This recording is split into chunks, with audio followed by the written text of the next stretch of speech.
আলোচনা করব আসলে ইঞ্জিন অয়েলটা কি, ইঞ্জিন অয়েলের মধ্যে কি জিনিস থাকে, এটার ওভারঅল পুরো ওয়ার্কিং প্রিন্সিপাল, আর আমরা লুব্রিকেটিং সিস্টেম শুরু করব। ঠিক কুলিং সিস্টেমে যেমন একটা সাইকেল আছে, রেডিয়েটর ইঞ্জিন, লুব্রিকেটিং সিস্টেমের একটা সাইকেল আছে। তাহলে অয়েল প্যান, ইঞ্জিন হেড, আবার অয়েল প্যান, ইঞ্জিন হেড। প্রথমে আসি লুব্রিকেটিং সিস্টেমটা আসলে কি। লুব্রিকেটিং সিস্টেম আলোচনা করতে আমরা যদি প্রথমে বলি ইঞ্জিন অয়েল, তাহলে প্রথম দিকে যখন আমরা আলোচনা করছিলাম অয়েল এবং ফ্লুইডের পার্থক্য আমরা আলোচনা করছি না, তাহলে অয়েলের কাজ কি ছিল? পিচ্ছিল করা। তাহলে এখানে যদি আমরা ইঞ্জিন অয়েল ইউজ করি তাহলে অবশ্যই পিচ্ছিল করার জন্য ইউজ করতে হবে। তাহলে আমরা একটু লিখে নেব যে সিস্টেমের মাধ্যমে আমরা লুব্রিকেটিং সিস্টেম শুরু করলাম, যে সিস্টেমের মাধ্যমে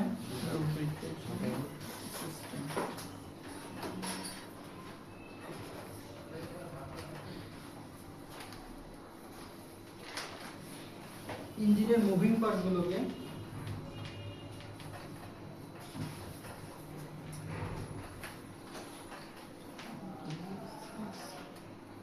যে সিস্টেমের মাধ্যমে ইঞ্জিনের মুভিং পার্টগুলোকে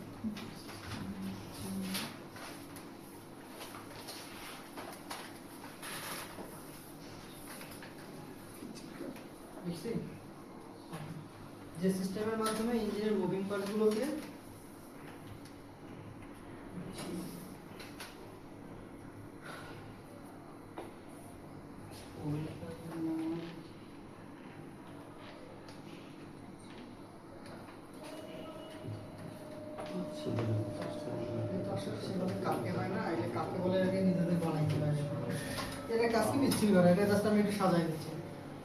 যে সিস্টেমের মাধ্যমে ইঞ্জিনের মুভিং পার্টগুলোকে পিচ্ছিল করে স্বাধীনভাবে ঘোরানো হয়,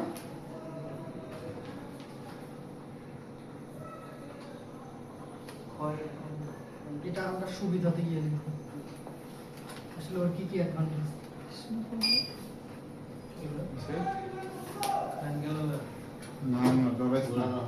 স্বাধীনভাবে চলতে পারে, ঘুরানো হয়,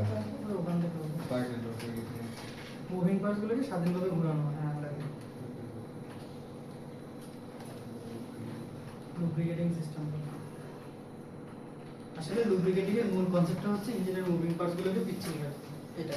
কিন্তু এই জিনিসটাকে আরেকটু ভালোভাবে আলোচনা করব আমরা যখন লুব্রিকেটিং এর আসলে অ্যাডভান্টেজ, ইঞ্জিন অয়েলটা কেন আমরা ইঞ্জিনে দিচ্ছি এই পার্টটা নিয়ে আলোচনা করলে কাকে বলে ব্যাপারটা আপনারা খুব ভালোভাবে বুঝবেন। দেখেন কি অ্যাডভান্টেজ, সুবিধা লিখবো যে ইঞ্জিন অয়েল উদ্দেশ্য কি আসলে ইঞ্জিন অয়েলটা ব্যবহার করা। শব্দ আছে না, ক্ষয় করে। এক নম্বর লিখব মুভিং পার্টসের ঘর্ষণ কমানো, মুভিং পার্টসগুলোর ঘর্ষণ কমানো।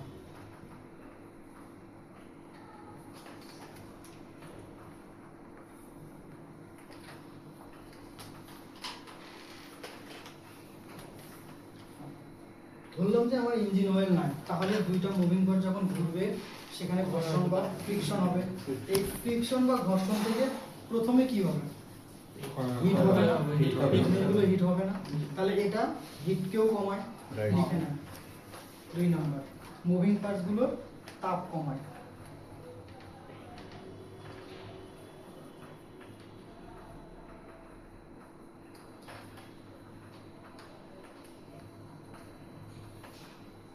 আমার ফ্রিকশন হচ্ছে টেম্পারেচার বাড়তেছে, দেন তারপর থেকে কি শুরু হবে? ক্ষয় হওয়া শুরু হবে না, তার মানে লুব্রিকেটিং সিস্টেম ক্ষয় কমাচ্ছে, মুভিং পার্টসগুলোর ক্ষয় কমায়।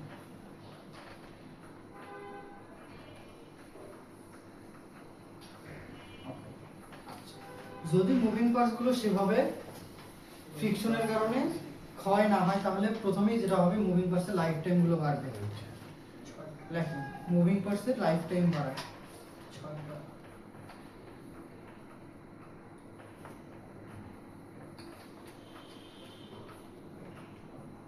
এই পয়েন্টগুলো যদি বোঝেন, এরপর ও আরেকটা কাজ করে, সেটা হচ্ছে যখন আমার ইঞ্জিনের হেড ব্লক আবার ব্লক যখন সার্কুলেশন হয় তখন মুভিং পার্টসের যে চিপাগুলোতে যে ময়লা এগুলোকে পুনরায় টেনে অয়েল প্যান পর্যন্ত নিয়ে আসে। লেখেন যে কুলিং মিডিয়াম হিসেবে কাজ করে।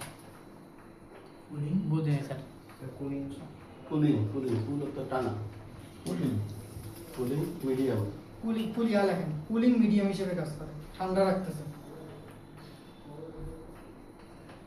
কুলিং সিস্টেম যেমন আমাদের মুভিং পার্টসগুলোকে সরি মানে ইঞ্জিন থেকে ঠান্ডা রাখে, লুব্রিকেটিং সিস্টেমে ঠান্ডা রাখে।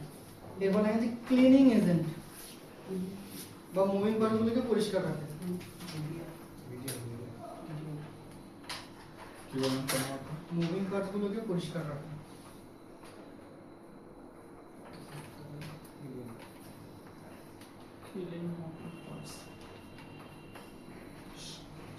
পরিষ্কার রাখতেছে, ঠান্ডা করতেছে, একই সাথে তাপ, ঘর্ষণ, ক্ষয় সব কমিয়ে লাইফ টাইম বাড়াচ্ছে। এই হচ্ছে মূলত লুব্রিকেটিং সিস্টেমের উদ্দেশ্য।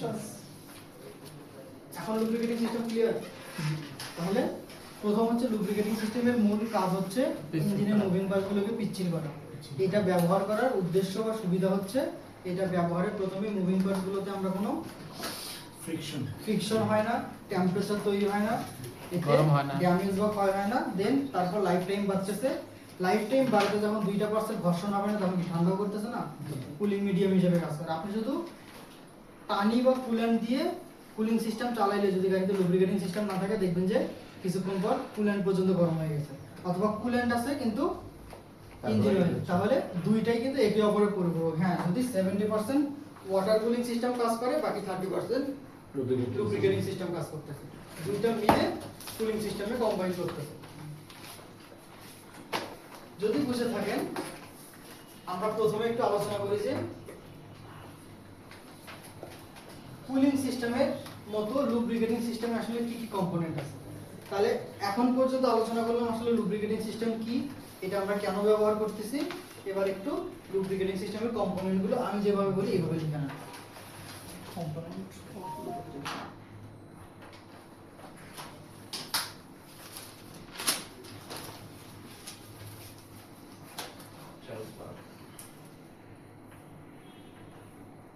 লুব্রিকেটিং সিস্টেমের কম্পোনেন্ট সিস্টেম প্রথম লিখব অয়েল প্যান।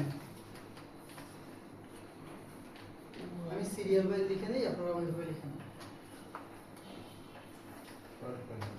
বা অয়েল সাম অবলিক দিয়ে অয়েল সাম লিখেন।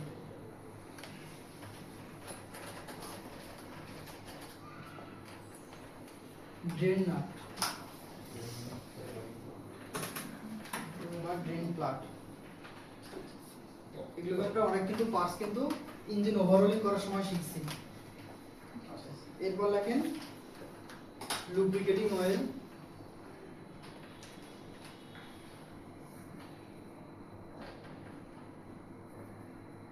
Lubricating oil. ওকে, এরপর লেখেন strainer,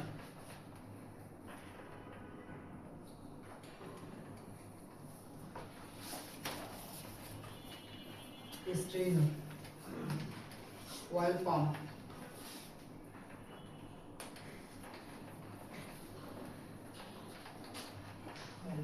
oil pressure regulator,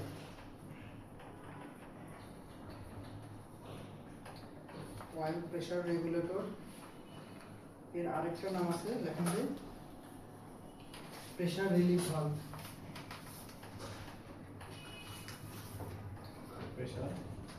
pressure relief valve.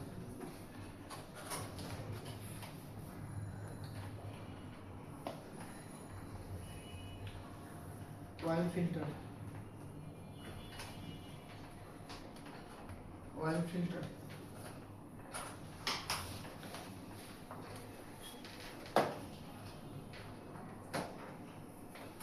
oil pressure switch, oil pressure sensor, sensor লেখেন oil pressure sensor। এখনকার গাড়িগুলোতে oil pressure sensor আছে, আর যে গাড়িতে অয়েল প্রেসার সেন্সর না মানে আগের মডেলের গাড়িগুলোতে অয়েল প্রেসার গেজ ছিল, এটা কাটা ছিল মিটার। আমরা শুধু ওই অয়েল প্রেসার সেন্সর লিখব, গেজের ব্যাপারটা ওই সেন্সর নিয়ে আলোচনা করতে গেলে তখন ক্লিয়ার হবে। এরপর লেখেন oil gallery, oil gallery.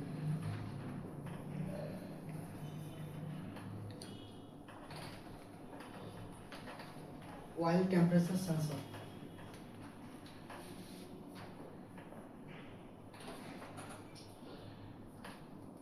Oil temperature sensor. इसका लगभग deep stick.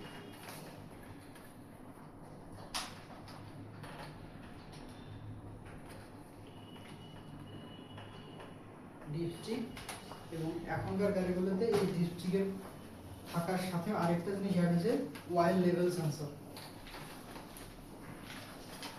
আসে না আলাদা কম্পোনেন্ট ঠিক আলাদা কম্পোনেন্ট কোনটা লেভেল সেন্সর আলাদাভাবে লেখা না। ডিপ স্টিক হচ্ছে ম্যানুয়ালি চেক করতে হয়, আর oil pressure oil level sensor থেকে আপনাকে ম্যানুয়ালি চেক করতে হয়। ইগনিশন সুইচ অন করলে আপনি ইনস্ট্রুমেন্ট ক্লাস্টারে দেখতে পারবেন যে কি পরিমাণ লুব অয়েল আছে আমাদের গাড়িতে।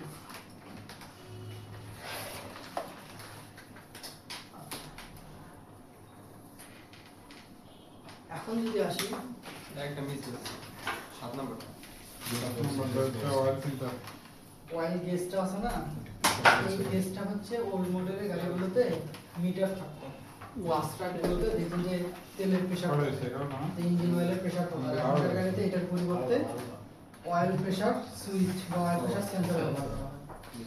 এটা এখনকার গাড়িতে, এটা ওল্ড মডেলের গাড়িতে। এরপর এই যে ডিপ স্টিক বললাম না, এই ডিপ স্টিক আমাদের এখনো আছে, কিন্তু এই ডিপ স্টিকের পরিবর্তে এখন আরেকটা পার্টস আছে যেটা অয়েল লেভেল সেন্সর।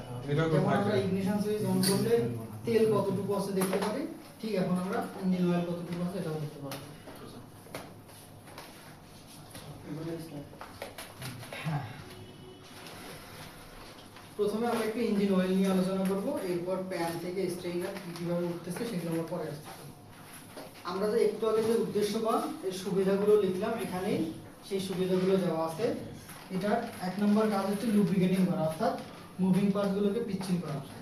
তাহলে ইঞ্জিনের মুভিং পার্টস 10টা পার্টের নাম বলেন। ইঞ্জিনের 10টা মুভিং পার্টের নাম বলেন। যেমন ক্র্যাঙ্ক পিন, মেইন জার্নাল, তারপর পিস্টন, ক্র্যাঙ্ক পিন কি ঘুরে? হ্যাঁ, ক্র্যাঙ্ক পিনের সাথে কানেক্টিং রডের যে ইয়েটা ওটা তো ঘুরতেছে না। তারপর পিস্টন, তারপর হচ্ছে এই বাল্ব নোজ,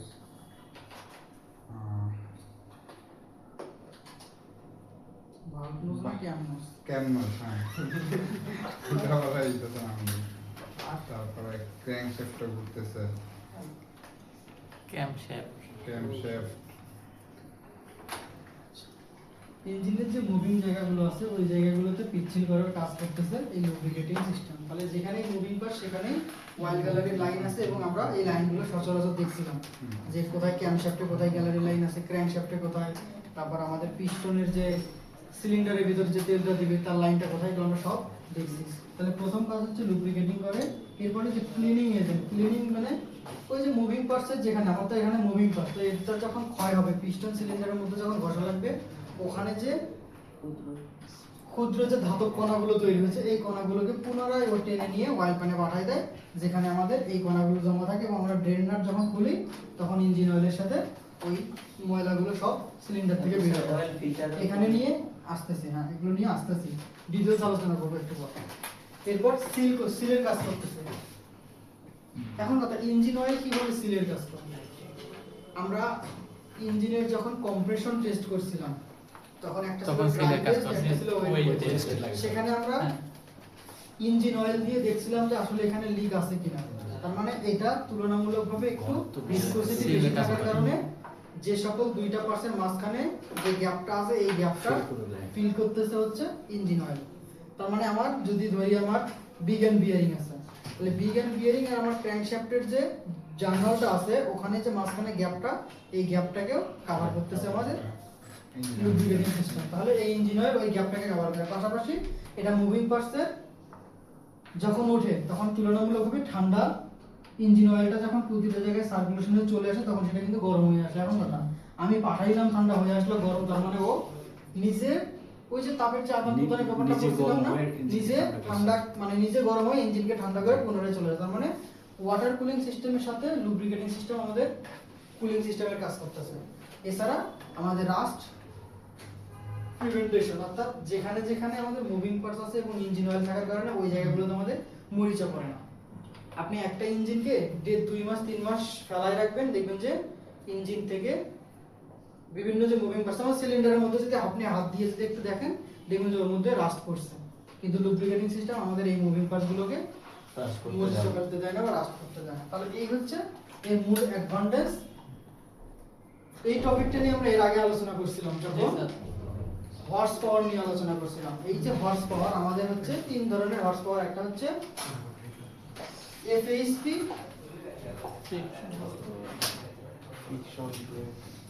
একটা ফ্রিকশন হর্স পাওয়ার, একটা ব্রেক হর্স পাওয়ার, আর একটা পাচ্ছিলাম আমরা ইন্ডিকেটেড হর্স পাওয়ার। মনে আছে এগুলো? জি স্যার। ইন্ডিকেটেড হর্স পাওয়ারের এই হর্স পাওয়ার সম্পর্কে একটু বলেন, এটা আসলে কোন শক্তিটাকে বলতেছেন? ইন্ডিকেটেড হর্স পাওয়ার কি? 100% শক্তি বোঝাচ্ছে। ইঞ্জিনের কম্বাসন চেম্বারে ব্লাস্ট হওয়ার পরে যে শক্তিটা আমরা পাই সেটাকে আমরা বলতেছি ইন্ডিকেটেড হর্স পাওয়ার। এই ইন্ডিকেটেড হর্স পাওয়ার থেকে যতটুকু শক্তি ইঞ্জিনের মুভিং পার্ট চালাইতে বা ইঞ্জিনকে কাজ করতে গিয়ে ব্যয় হয় সেটা হচ্ছে ফ্রিকশন হর্স পাওয়ার। আর যতটুকু শক্তি আমরা কাজে লাগাইতে পারি বা চাকায় দিতে পারি সেটা হচ্ছে ব্রেক হর্স পাওয়ার। সেখানে আমরা দেখছিলাম না যে খুব সামান্য পরিমাণে শক্তি আমরা চাকা পর্যন্ত দিতে পারি। এখানে যদি চারটা দেখি, ইফেক্টিভ পাওয়ার, গ্যাসোলিন ইঞ্জিন বা পেট্রোল ইঞ্জিনে আমরা মাত্র 100% 25% শক্তি চাকায় দিতে পারি, আর একটা হচ্ছে ডিজেল ইঞ্জিনে 33% শক্তি চাকায় দিতে পারি। তবে দিন দিন এই পরিমাণগুলো কমে আসতেছে। কেন? কারণ আমরা ধীরে ধীরে ইঞ্জিনের মেকানিক্যাল পার্টসগুলো গাড়ি থেকে বাদ দিচ্ছি এবং ইলেকট্রিক পার্টগুলো আপডেট করার কারণে মেকানিক্যাল পার্ট না হলে তো লস থাকবে না। এছাড়া কুলিং সিস্টেম, কুলিং সিস্টেমের ব্যাপারটা আগে ছিল মেকানিক্যাল কুলিং ফ্যান, ইঞ্জিনের উপর লোড পড়তো, কিন্তু এখন আমরা ইলেকট্রিক কুলিং ফ্যান দিয়েছি, ইঞ্জিনের উপর লোড নাই।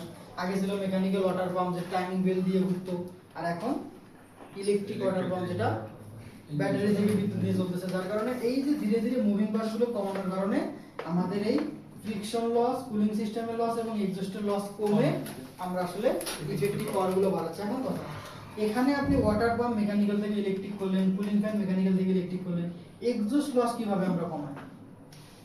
এক্সস্ট লস কি কখনো কমাইতে পারবো?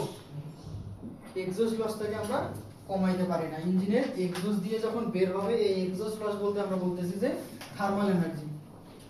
আমাদের এক্সস্ট স্ট্রোকে ওরা গ্যাসটা যে বের হচ্ছে সেই গ্যাসের একটা টেম্পারেচার আছে, ধরা হয় যে 650 থেকে 700 ডিগ্রি সেলসিয়াস তাপমাত্রার একটা গরম বাতাস এক্সস্ট দিয়ে বের হয়ে যায়। এখন এত পরিমাণে গরম বাতাস, এটা একটা শক্তি, এই শক্তিকে যখন আমরা এক্সস্ট দিয়ে বের করলাম, এটা আমার কোনো কাজেই লাগে না।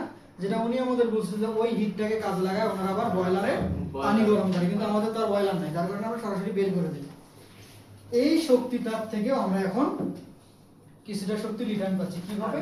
এর টেম্পারেচারকে আমরা কাজে লাগাই না, কিন্তু এর স্পিডটা বা গতিটাকে আমরা কাজে লাগাই টার্বোচার্জার ঘোরাই।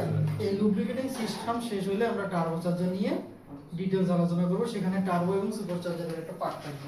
তাহলে এখন আমরা এক্সস্ট লসটাকে অনেকটা কমাইছি, যার কারণে এখন আমাদের প্রতিটা ইঞ্জিনের ইফেক্টিভ পাওয়ার বেড়ে গেছে এবং এই জিনিসগুলো ধীরে ধীরে কমে এখন আমরা ইফেক্টিভ পাওয়ার 100% এ নিয়ে আসতেছি, যেটা হচ্ছে ইভি। ইভিতে কোনো লস নেই। কেন? কারণ ইভিতে কোনো মেকানিক্যাল পার্টস নেই, যার কারণে ফ্রিকশন লস নাই। ওখানে এক্সস্ট দিয়ে কোনো পোড়া গ্যাস বের হবে না, যার কারণে এক্সস্ট লস নেই। হ্যাঁ, কুলিং লস আছে। কুলিং লস বলতে এখানে ব্যাটারির থেকে একটা ব্লোয়ার ফ্যান ঘুরায়া ওকে এসি ঠান্ডা বাতাস দিতে হয়, ঠান্ডা করার জন্য। তো ওইটাকে আমরা মূলত খুব কম এনার্জি ধরি। এখানে যে পরিমাণ কুলিং লস হইতো ওখানে সেই পরিমাণ কুলিং লস হয় না। তো এই পার্টটা নিয়ে আমরা প্রথমের দিকে আলোচনা করছিলাম, যার একটা খালি সারাংশ দিলাম। আমরা এখান থেকে শুরু করব। Engine oil.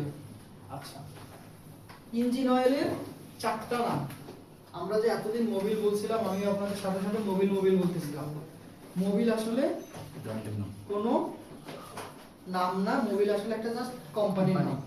যে ইঞ্জিন অয়েলটাকে বানায় তার মধ্যে অনেকগুলো কোম্পানির মধ্যে মোবিল একটা, যেমন শেল, এরপর আছে সুপারবি, এরপর আছে গ্যাস্ট্রো। তো এগুলো হচ্ছে এক একটা ম্যানুফ্যাকচার কোম্পানির নাম যারা ইঞ্জিন অয়েলটাকে বানায়, কোম্পানির নাম। কিন্তু এই ইঞ্জিন অয়েলের চারটা নাম, একটাকে আমরা বলবো মোটর অয়েল, একটা ইঞ্জিন অয়েল, একটা লুব্রিকেটিং অয়েল, আর একটা হচ্ছে লুব অয়েল। এই চার ধরনের মধ্যে যেইটা আপনার ভালো লাগে আপনি সেইটা বলবেন, কিন্তু মোবিল বলা যাবে না। এখন কথা একটু লিখে নেন। প্রথমে ইঞ্জিন অয়েল নিয়ে আমরা একটু ডিটেইলস লিখব।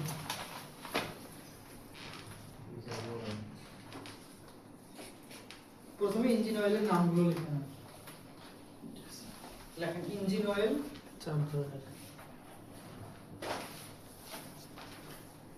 অথবা লুব অয়েল,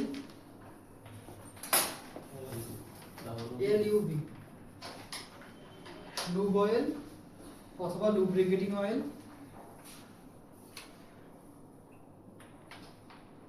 বা এটাকে আমরা মোটর অয়েল বলবো।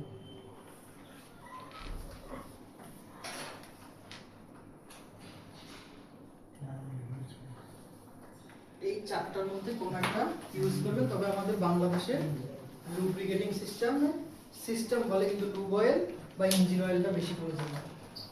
এই দুইটা বলার চেষ্টা করবেন, বাকিগুলো আপনি জেনে রাখলেন। যদি কখনো কেউ বলে মোটর অয়েল, তখন যাতে ঘাবড়ায় না যান, কারণ আপনাদের এখন টোটালি ফ্রেশ, এই জিনিসগুলো এতটা আপনাদের ইনফরমেশন মাথায় নাই, এই জন্য আমি আপনাদের জানাই দিলাম। তাহলে চারটার মধ্যে কোনো একটা নাম আপনি ইউজ করবেন, বাকিগুলো আমরা জানাবেন। এই যদি ইঞ্জিন অয়েল হয়, ইঞ্জিন অয়েল নিয়ে যদি একটু ছোট করে আপনাদের একটু আইডিয়া দেওয়ার চেষ্টা করি। ইঞ্জিন অয়েলটা আসলে পাই আমরা কোথা থেকে? ইঞ্জিন অয়েলটা পাই আমরা ক্রুড অয়েল থেকে। এখন কথা, ক্রুড অয়েল কি? ক্রুড অয়েল হচ্ছে মাটির নিচ থেকে যে কালো ময়লা তেলটাকে আমরা উঠাই, এখান থেকেই মূলত আমরা ইঞ্জিন অয়েল পাই। যেমন কিছুদিন আগে যখন যুদ্ধ হইল, বিভিন্ন যে তেল শোধনাগারে যখন ইরান হামলা করলো, যে সৌদি আরবে বা কাতারে, তখন কিন্তু একটা বিশ্বে ক্রুড অয়েলের একটা সংকট ছিল, এবং বাংলাদেশেও কিন্তু বেশ কয়েকটা রিফাইনারি বন্ধ হয়ে গেছিল। আচ্ছা, ডিটেইলসে যদি না যাই, আমরা একটু প্রথমে এই চারটে একটু দেখাই, আমি আপনাদের একটু বোঝানোর চেষ্টা করি আসলে ইঞ্জিন অয়েলটা আমাদের হাত পর্যন্ত কিভাবে আসে। প্রথমেই মাটির নিচ থেকে যখন ক্রুড অয়েল বের করা হয়, ক্রুড অয়েল সম্পর্কে কোনো আইডিয়া আছে? ক্রুড অয়েল জিনিসটা কি? না, অপরিশোধিত একটা যার বাংলা নাম হচ্ছে অপরিশোধিত তেল। এখনো এটাকে পরিশোধন বা ফিল্টার করা হয় না। এই তেলটা আসলে কই থেকে আসে? মাটির নিচে তৈরি হয়। গ্যাসের চাপ। এখন মাটির নিচে কিভাবে তৈরি হয়? আমরা ওই যে প্রথমে বলছিলাম না, আমরা তো জেনারেলে যখন পড়ছিলাম ক্লাস 9-10 এ, শক্তি আসলে সৃষ্টি বা বিনাশ নয়, শক্তি শুধু এক রূপ থেকে অন্য রূপে রূপান্তরিত হয়। মহাবিশ্বের শুরু থেকে যতটুকু শক্তি আছে এখন পর্যন্ত ঠিক সেই পরিমাণ শক্তি আছে, কিন্তু শক্তি শুধু রূপ চেঞ্জ হয়। যেমন ইঞ্জিনে কি দেখছিলাম, ইঞ্জিনে দিলাম আমরা কেমিক্যাল এনার্জি, সেটা হইলো থার্মাল এনার্জি, এবং সেখান থেকে আমরা মেকানিক্যাল এনার্জিতে কনভার্ট করে গাড়ি চলতেছে। এখন গাড়ি কি চললো আর শক্তি শেষ? এক্সজস্ট দিয়ে যে থার্মাল এনার্জি বের হচ্ছে, এটা দিয়েও কেউ না কেউ কাজ করতেছে, আপনি করতেছেন না। এখন কথা, আপনার যে এক্সজস্ট দিয়ে বাতাসটা বের হচ্ছে, এটাকে কেউ চালায় উইন্ড মিল চালাচ্ছে, সেই উইন্ড মিল থেকে আমরা ইলেকট্রিসিটি পাচ্ছি, সেই ইলেকট্রিসিটি আবার আপনি বাসাতে দিচ্ছেন, এখানে শেষ না, এখান থেকে আবার হিট তৈরি হচ্ছে। তো এইভাবে আসলে শক্তির কোনো সৃষ্টি বা বিনাশ নেই। ধরা হয় যে এই ক্রুড অয়েল তৈরি হয় যখন কয়েকশো বছর আগে যে মানুষ, গাছপালা, পশু পাখি যারা মাটির নিচে চাপা পড়ে গেছে বা মাটির নিচে কবর দেওয়া হয়েছে, এগুলোর দেহ গলে পচে যে মিথিয়ন টাইপের গ্যাস তৈরি হয়। একটা গ্যাস, তো হচ্ছে গ্যাসও তৈরি হয়, আবার ক্রুড অয়েলও তৈরি হয়, দুইটা আলাদা জিনিস, দুইটা দুইভাবে তৈরি হয়। ধরা হয় যে এই ক্রুড অয়েল তৈরি হতে সময় লাগে 10 লক্ষ বছর। 10 লক্ষ। ক্রুড অয়েল তৈরি হইতে সময় নেয়, তার কারণে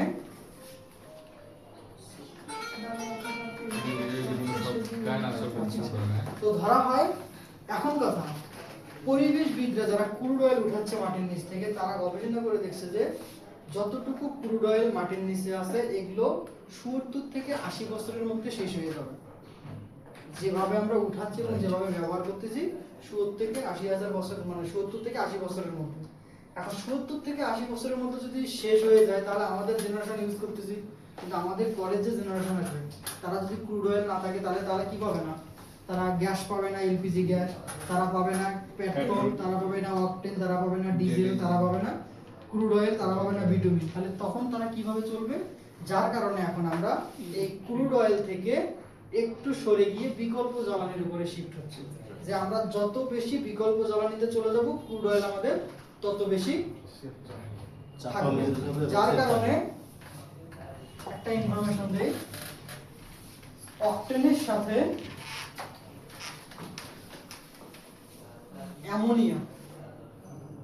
অ্যামোনিয়া কিন্তু দাহ্য পদার্থ। এটাকে রিফাইন করলে আপনি পেট্রোল অক্টেনের মতো এটাকে ইউজ করতে পারবেন। ইন্ডিয়া 23% অক্টেনের সাথে অ্যামোনিয়া ইউজ করতেছে। তার মানে তো যদি 100 লিটার করে পার ডে ইউজ করে তেল, সেখান থেকে 23% করে কমে আসতেছে। তাহলে এই 23% এর কারণে যদি আমি 1 মাস ধরি, যে তেল আমার 1 মাসে শেষ হতো সেটা এখন আমার 1.5 মাসে শেষ হচ্ছে। অ্যামোনিয়া সোর্স এটাও ক্রুড অয়েলের মাধ্যমে নিচ থেকে আসে।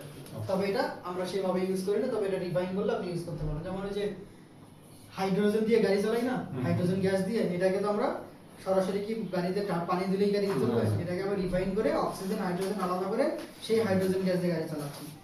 সবথেকে বেশি ব্রাজিল এটাকে বেশি রিফাইন করতেছে এবং এটা ইউজ করতেছে। দেন 50% অক্টেন 50% অ্যামোনিয়া ইউজ করে তারা গাড়ি চালাচ্ছে। আমরা বাংলাদেশ এখন টোটাল পর্যন্ত 100% অক্টেনের উপরে ডিপেন্ড। তো পরিবেশবিদরা গবেষণা করে দেখছে যে হারে আমরা এগুলো ইউজ করতেছি, আজ থেকে 70-80 বছর বা 100 বছরের মধ্যে যখন এগুলো শেষ হয়ে যাবে, সেকেন্ড জেনারেশন বা তারপরের জেনারেশন এগুলো পাবে না। যার কারণে এই জিনিসগুলো থেকে এখন আমরা সোলার এনার্জি, উইন্ড মিল, তারপর হচ্ছে এই যে গোবর থেকে যে গ্যাস বানানো অর্থাৎ বায়ু শক্তি, এই নবায়নযোগ্য শক্তির উপরে এখন ডিপেন্ডেন্ট হচ্ছে। এবং এই প্রেক্ষিতে কিন্তু আমরা এখন ইভিতে শিফট হয়েছি। আমরা প্রথমে কি দেখছিলাম, ইভি তৈরি হয়েছে কত সালে? 1839 সালে। 1839 সালে যদি ইভি তৈরি হয়, তাহলে এখন 2024-25 সালে যে আমরা ওইটার উপরে কেন এত ডিপেন্ডেন্ট? কারণ তখনকার সময় যে ইভি তৈরি হয়েছিল, সেখানে যে ব্যাটারি ইউজ করা হয়েছিল সেটা হচ্ছে নন রিচার্জেবল। রিমোটের ব্যাটারির মধ্যে একবার ইউজ করবে, নষ্ট হয়ে গেলে এটাকে আবার রিচার্জে ফেলাই দিতে হবে। তো তখন ওই ব্যাটারি দিয়ে গাড়ি চালানোর থেকে পেট্রোল অক্টেন দিয়ে গাড়ি চালানো অনেকটা ইজি ছিল, যার কারণে তখন আমরা এটাকে ফেলাই দিয়ে এদিকে গেছিলাম। কিন্তু এখন দিন দিন আমরা ওখান থেকে আবার সেই ওই টেকনোলজিতে শিফট হচ্ছে, যাতে আমাদের এই দিকের এই খরচগুলো বাঁচে। তখন ক্রুড অয়েল অনেক বেশি ছিল, আর এখন তো কমে আসছে। এখন কমে আসতেছে এবং আগে এটা সহজলভ্য ছিল, চাইলে আপনি একটু থেকে বের করতে পারেন, কিন্তু এখন তো ধীরে ধীরে এই গভীরতা নিচের দিকে নেমে যাচ্ছে। তাহলে এইভাবে যদি হয়, এখন করা হয় যে মাটির নিচ থেকে যে ময়লা তেলটাকে আমরা পাই, এই তেলটাকে আমরা ক্রুড অয়েল বলতেছি। এই ক্রুড অয়েলটাকে যখন আমরা ফ্যাক্টরিতে এনে ফিল্টার করতেছি, তখন ময়লাগুলোকে আলাদা করতেছি, তখন এটা ক্রুড অয়েল থেকে চলে যায় বেসড অয়েল। এর নাম হয়ে যায় তখন বেসড অয়েল। এবং সেই বেসড অয়েলের মধ্যে আমরা যখন হিট দেই, তখন এক একটা টেম্পারেচারে আমরা এক এক রকম জ্বালানি পাই। যদি আমরা ওই বেসড অয়েলটাকে 25 ডিগ্রির নিচে তাপ দেই, অর্থাৎ 25 ডিগ্রি সেলসিয়াসের নিচে যদি তাপ দেই, তাহলে সেখান থেকে যে আমাদের গ্যাসটা বের হবে বা ভেপারটা বের হবে, এই ভেপারটাকে কোনো এক সময় ফিল্টার করে বা ঠান্ডা করলে আমরা সেখান থেকে এলপিজি গ্যাস পাই। এই বেসড অয়েলটাকে যখন আপনি তাপ দিবেন, দেন 25 থেকে 60 ডিগ্রি সেলসিয়াসের মধ্যে, এখান থেকে যে ভেপারটা বের হবে, এই ভেপারটা কোনো এক সময় গিয়ে আপনার গ্যাসোলিন মানে পেট্রোল বা অক্টেনে তৈরি হবে। পেট্রোল আর অক্টেন কিন্তু একই ধরনের, কিন্তু পেট্রোলের থেকে অক্টেনটা একটু বেশি পিওর। ভালো না, এটা একই গ্রেডের কিন্তু ফিল্টার মানে পিওরের একটা ব্যাপার আছে না, যে একটা বেশি একটা খাদ কম, তো অক্টেনটা হচ্ছে বেশি পিওর। আবার এখান থেকে যখন আমরা তাপ দেই, এই তাপ যদি 60 থেকে 180 ডিগ্রি সেলসিয়াস তাপমাত্রার মধ্যে হয়, সেখান থেকে আমরা পাই ন্যাপথা।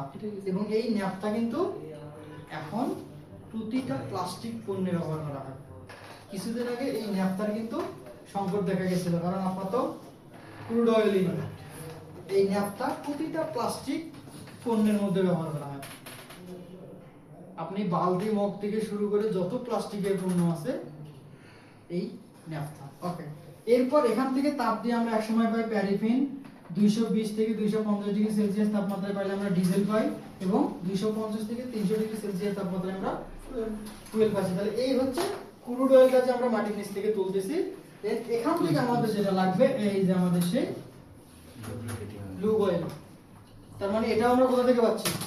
ক্রুড অয়েল থেকে। ক্রুড অয়েল থেকে। এখন আসে এই যে ক্রুড অয়েলটাকে যখন আমরা ফ্যাক্টরিতে রিফাইন করলাম, এবং সেখান থেকে যখন আমরা লুব অয়েল পাইলাম, এবং এই ক্রুড অয়েলের সর্বশেষ যেখান থেকে আর কিছু পাওয়া যায় না, সেটাকে আমরা বলতেছি লাস্ট পর্যায়ে হচ্ছে বিটুমিন।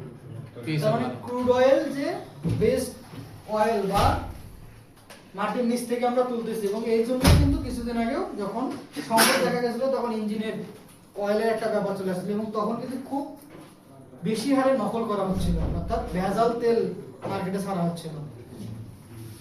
এখান থেকে আসি। আচ্ছা, ফিল্টার করার পর ক্রুড অয়েলটাকে আমরা কি বললাম? বেসড অয়েল না? এই বেস স্ট্রোকের মধ্যে আমরা কিছু অ্যাডিটিভস মিশাই, সেই অ্যাডিটিভস এবং বেস স্ট্রোকটাকে আমরা একসাথে কম্বাইনে ইঞ্জিন অয়েল বলতে পারি। এখন বোঝেন ইঞ্জিন অয়েলটা কিভাবে আসলো?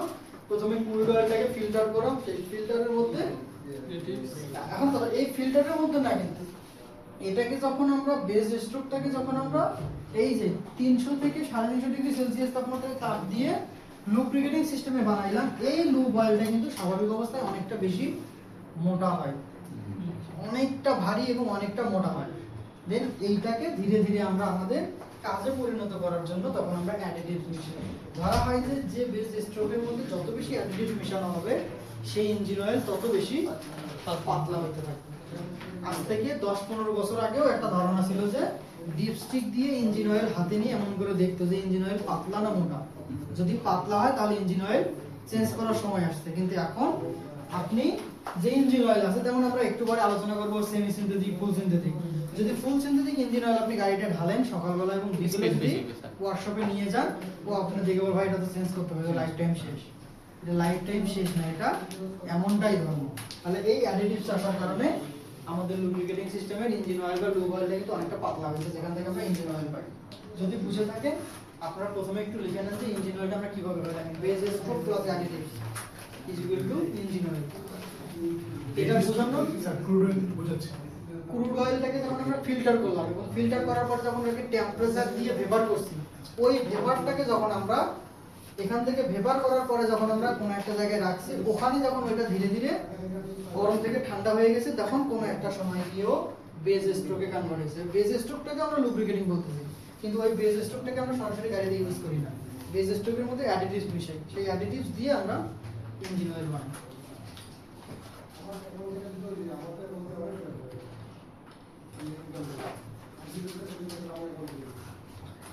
যদি তাই হয়, এখানে একটা রেশিও আছে, অ্যাডিটিভস এর একটা মিশানোর একটা নিয়ম আছে। এখানে আমরা অ্যাডিটিভ মিশাই 15 থেকে 25% এবং বেস স্ট্রোক থেকে 75 থেকে 85%। এই পয়েন্ট একটু লিখে নেন।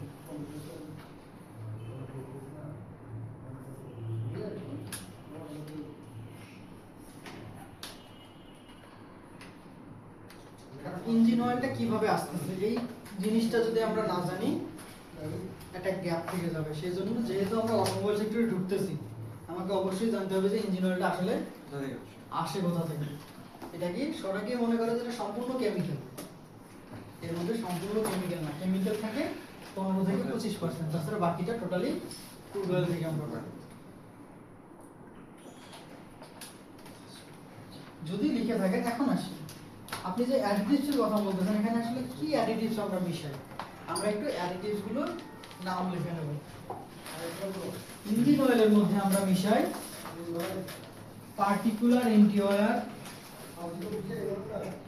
Additives, detergent, dispersant, antioxidant and friction modifier.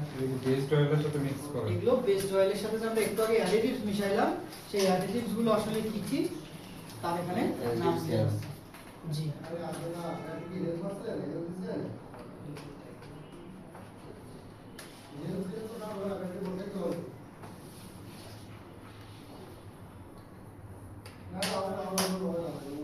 Anti freezing option solution কিছু নেই তো নিয়ে দেখতেছেন sir? Anti freezing solution, anti freezing solution জি দেখতেছেন না?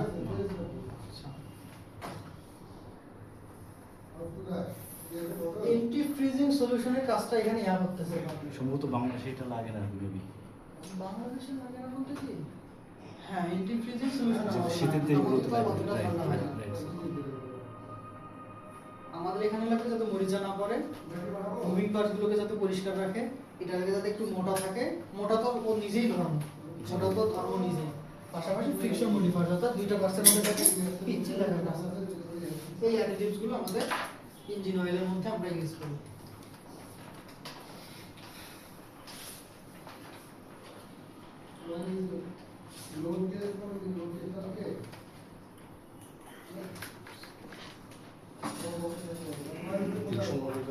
তারপরে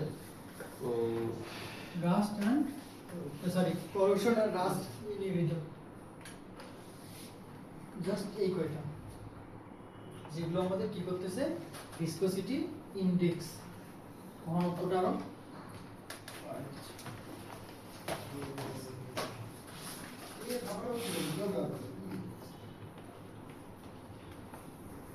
কতটুকু লিখে নিব। যেমন কুল্যান্ট আমরা তৈরি করেছিলাম পানি এবং স্প্রে ইউজ করে, এখানে ইঞ্জিন অয়েলটা থাকবে হচ্ছে বেসড অয়েল, ক্রুড অয়েল কিন্তু বলবো না, ক্রুড অয়েল তো ময়লা, কিন্তু এটা ফিল্টার করার পরে বেসড অয়েলের মধ্যে এই সকল অ্যাডিটিভস দিয়ে আমাদের গাড়িতে আমরা ইঞ্জিন অয়েল পাই।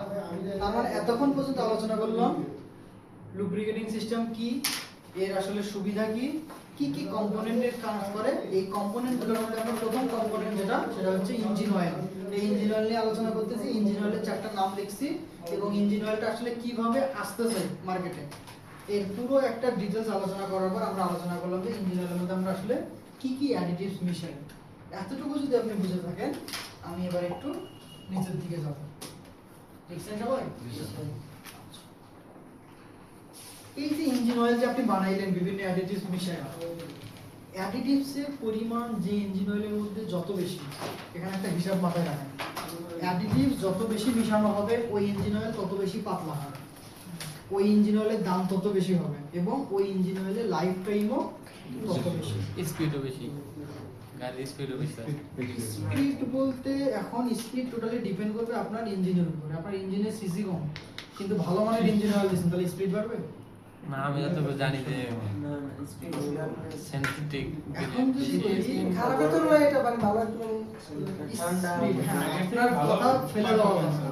কারণ অটোমোবাইলের সব কথা প্রতিটার সাথে প্রতিটা রিলেশন আছে। যদি স্পিড বলে কি হয়, এটা তুলনামূলক পাতলার কারণে মুভিং পার্টস গুলো খুব দ্রুত চলাচল করতে পারে, আর যত দ্রুত চলবে দেন স্পিড বাড়বে। তাহলে এখন আসি, তাহলে প্রথমে কিন্তু আলোচনা করলাম কি বেসড অয়েলের মধ্যে যত বেশি অ্যাডিটিভ মেশানো হবে সেই ইঞ্জিন অয়েল তত বেশি পাতলা, সেই ইঞ্জিন অয়েলের দাম তত বেশি হবে, পাশাপাশি ওই ইঞ্জিন অয়েলের লাইফ টাইমও তত বেশি হবে। আমরা এখানে মেইন যে লাইফ টাইম জানি, ইঞ্জিন অয়েল কতদিন পর পর চেঞ্জ করতে হয় জানেন? ইঞ্জিন অয়েল চেঞ্জ করতে হয় কতদিন পর পর? 3 মাস থেকে 5 মাস, আবার 5000 3,500 থেকে 5000 কিলোমিটার ব্যবহার করব। তার মানে মোটামুটি আমরা যেটা লিখছিলাম 3 থেকে 3,500 কিলো অথবা 3 থেকে 3.5 মাস, এইটা আজ থেকে কিছুদিন আগে চলতো, কিন্তু এখন আমরা এটাকে চাইলে আরেকটু বাড়াইতে পারি। হ্যাঁ, এই যে কথাটা আছে এটা হচ্ছে যদি আমরা আমাদের গাড়িতে সেমি সিনথেটিক নামে একটা ইঞ্জিন অয়েল আছে এইটা যদি ইউজ করি, কিন্তু যখন ফুল সিনথেটিকে যাব চাইলে আপনি এটাকে আরো বাড়াইতে পারবেন। এই ব্যাপারটা নিয়ে একটু বলতেছি। আপনারা প্রথমে লেখেন দেয়ার আর 2 type of engine oil. Engine oil দুই প্রকার।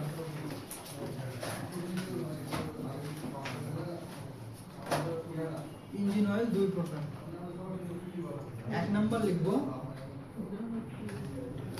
মনোগ্রেড ইঞ্জিন অয়েল,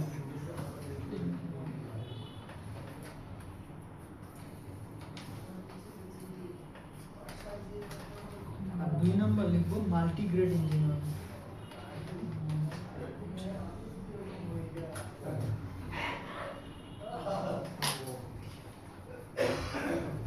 এখানে মনো এবং মাল্টি যদি একটু বোঝাই দেই, মনো বলতে আমরা নরমালি এক বুঝতাম, ওই যে মনোপলি, এবার মাল্টি বলতে মানে একাধিক বুঝতেছি। মনো হচ্ছে শুধুমাত্র যে ইঞ্জিন অয়েলটার মধ্যে বেজ স্ট্রোক থাকবে, কোনো অ্যাডিটিভ মিশানো থাকবে না, সেটা হচ্ছে মনোগ্রেড। তার মানে মনোগ্রেড যদি শুধু বেজ স্ট্রোক হয় আর মাল্টিগ্রেড মানে ওখানে অবশ্যই ওই ইঞ্জিন অয়েলের সাথে এক্সট্রা কিছু জিনিস মিশানো থাকবে, মানে একাধিক কিছু মিশানো থাকবে, তাই অ্যাডিটিভ। মনো আর মাল্টি দুইটার মধ্যে আসলে পাতলা কোনটা ভারী কোনটা? মনোটা অনেক ভারী। মনোটা আমাদের বিভিন্ন যে হেভি ভেহিকেল গুলো আছে এই হেভি ভেহিকেল গুলো লুব্রিকেটিং সিস্টেমে আমরা এগুলো ইউজ করি। হেভি ভেহিকেল গুলোতে এই আমরা মনোগ্রেড ইঞ্জিন অয়েল সরাসরি ব্যবহার করি, ওখানে কোনো অ্যাডিটিভ মিশানো থাকে না, কারণ ওখানে যদি অ্যাডিটিভ মিশাই ইঞ্জিন অয়েল পাতলা হয়ে যাবে, আর পাতলা হয়ে গেলে ওই ধরনের হেভি ভেহিকেল গুলো ঘর্ষণ বেশি হবে এবং খুব তাড়াতাড়ি গরম হয়ে যাবে। তার মানে হেভি মেশিনারিজ বা হেভি ভেহিকেল গুলোতে আমরা সরাসরি মনোগ্রেড ঢালি, এবং মাল্টিগ্রেড আমরা আসতেছি আমাদের এখনকার গাড়িগুলোতে। দেখেন মাল্টিগ্রেড ইঞ্জিন অয়েল 3 প্রকার। মনোগ্রেডের তো আমার দাম কম হয় না স্যার। যেমন ওই যে আমাদের জাহাজে আমরা মনোগ্রেড ইঞ্জিন অয়েল আছে। মনোগ্রেড জাহাজে অনেক জাহাজে যে আমার কাছে লুব্রিকেশন রিপোর্ট আছে বের করলাম, এই লুব্রিকেট জাহাজে হচ্ছে অনেক রিপোর্ট থাকে, কারণ অনেক সাবস্টিকেটেড মেশিন আছে না জাহাজে এটা ঠিক থাকবে। ওদের হচ্ছে যে আমি সেদিনকে বলছিলাম ইটের ভাড়ায় যেমন আমরা যে মাটি কেটে কেটে যে একটা বক্স বানায় যে ঢেলে যে মাটির ইটের শেপ নিয়ে আসে না, এই ধরনের ভারী ইঞ্জিন হয় এটা। কেকের মতো ফ্যাব্রিকেশন যেটা ব্যবহার করে জাহাজের ওইটাতে মানে মনোগ্রেড বলতে সরাসরি বেজ অয়েল উঠায় না দেবে এরকম না। এই যে এটা অনেকগুলা মানে ডিটেইল থাকে। এখানেও মানে ওটা পাতলা হয় না ডিরেক্ট যেটা ওইটা ভারী হয়, কিন্তু আমাদের গাড়িতে যে আমরা মোনোগ্রেড বলতেছি মাল্টিগ্রেড বলতেছি এর তুলনায় অনেকটা বেশি ভারী হয়। কিন্তু আমরা সিনথেটিক অয়েল ইউজ করি, কিন্তু সিনথেটিক অয়েল হচ্ছে ছোট ছোট মেশিনের মধ্যে। ফুল ইঞ্জিনের মধ্যে তো আপনি আর সেমি বা ফুল দিতে পারবেন না, সেক্ষেত্রে মেইনটেনেন্স কস্ট বেড়ে যাবে, আপনার সাথে ইঞ্জিন হিট হওয়ার চান্স থাকবে। কারণ এটা যত বেশি পাতলা, দুইটা পার্সের মধ্যে ফ্রিকশন তত বেশি হবে। মাল্টিগ্রেড লিখছেন, লেখেন মাল্টিগ্রেড 3 প্রকার। এক নাম্বার লিখবো মিনারেল বেস। স্যার মনোগ্রেডের তাহলে এফিশিয়েন্সি তো কমে যায় না? মনোগ্রেডের ভারী যেহেতু ওটা তো মুভিং পার্টস একটু কষ্ট হবে, এটাকে পাম্প করা, এটাতে মুভ করা সবকিছু মিলে এটাতে হেভি ভেহিকল গুলো মানে হচ্ছে হাই টর্ক, ওরা স্পিড মেজার করে না, ওরা শক্তি মেজার করে। আরপিএম কম থাকে, সব থাকে। দেখেন মিনারেল বেসড ইঞ্জিন অয়েল, এরপর লেখেন সেমি সিনথেটিক ইঞ্জিন অয়েল।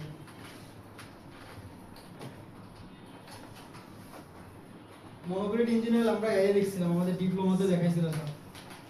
ফ্রিজের মধ্যে পানি যেমন বরফ রাখলে যেমন শক্ত হয়ে যায়, একটা বোতলের মধ্যে ঢুকে নিয়ে আসছিল একদম এরকম শক্ত।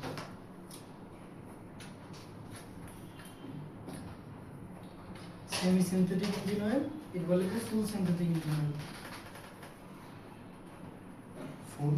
ফুল সিনথেটিক, এই ফুল সিনথেটিককে অনেকে আবার শুধু সিনথেটিকও বলে।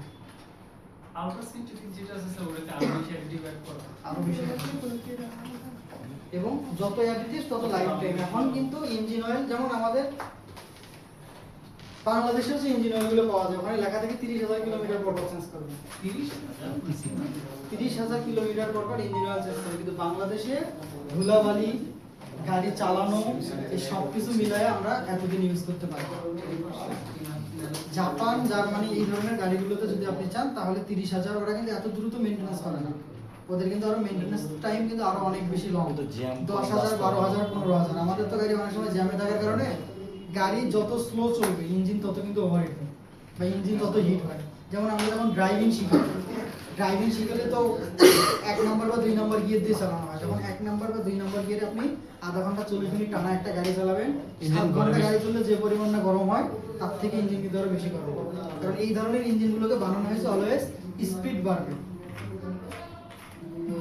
স্পিড। কিন্তু যখন আপনি লো আরপিএম বা হাই টর্কে লো স্পিডে যখন দীর্ঘক্ষণ চালাবেন, তখন এই ইঞ্জিন অয়েলগুলো তাড়াতাড়ি কিন্তু তার কার্যক্ষমতা, ইঞ্জিন অয়েলের লাইফ টাইম তত তাড়াতাড়ি নষ্ট হবে। আসতেছে আমি তাহলে মিনারেল লিখছেন, সেমি সিনথেটিক এবং ফুল সিনথেটিক লিখছেন।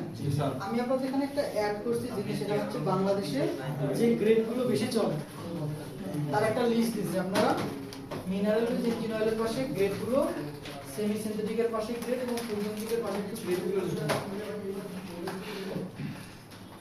স্যার ডাব্লিউ দিয়ে কি ওয়েদার বোঝায়? উইন্টার, উইন্টার শীত। ডিটেলস আসতেছে না, দুটো পার্ট নিয়ে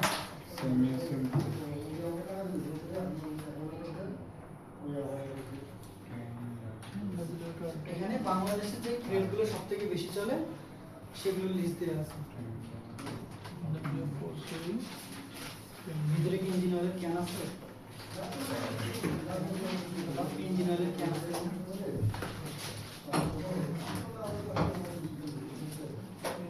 ব্রেক ফ্লুইড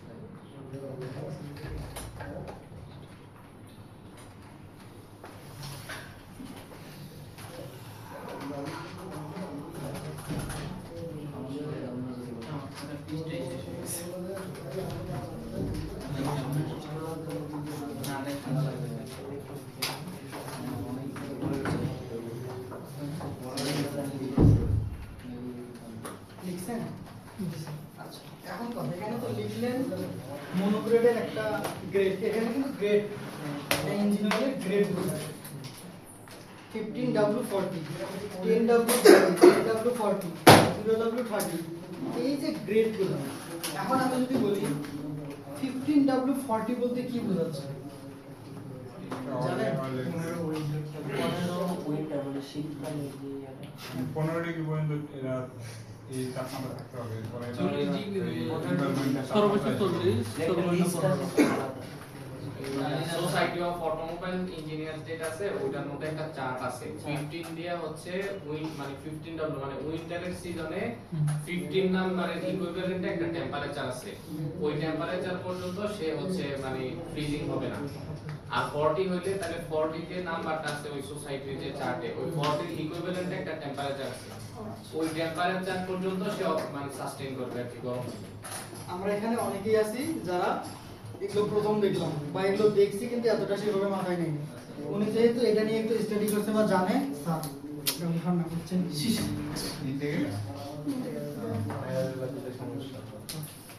ওইটা নিয়ে গবেষণা। আচ্ছা, তো এই জিনিস দিয়ে আসলে কি বোঝায়? আপনি যদি এই 15 দিয়ে কি বোঝাচ্ছে, ডাব্লু দিয়ে কি বোঝাচ্ছে এবং 40 বলতে কি বোঝাচ্ছে এই জিনিসটা যদি বোঝেন তাহলে এই ইঞ্জিন অয়েলের পুরো ধর্মটা আপনি বুঝতে পারবেন।